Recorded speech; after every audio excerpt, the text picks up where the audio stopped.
nila? Wala sigurong Pilipino ngayon ang hindi nakakakilala sa mga bayaning ito. Eh sino naman sila?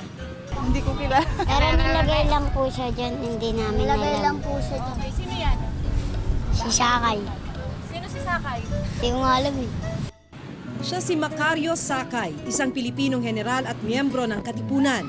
Ang gabewang niyang buhok, simbolo raw ng oposisyon at pakikipaglaban niya sa mga Amerikanong sumakop noon sa Pilipinas. Nang tumanggi si Sakay na sumuko at itigil ang laban sa mga Kano, imbes na kilalaning bayani, inilarawan siya bilang isang bandido at kailanmay hindi inilinya sa mga naging pinuno ng ating bansa.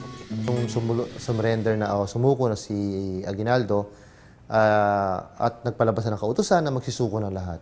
Inako ni Macario Sakay na tuloy ang laban at dahil wala namang kumukuha ng pagkapangulo, inako niya pagkapangulo ng kilusan.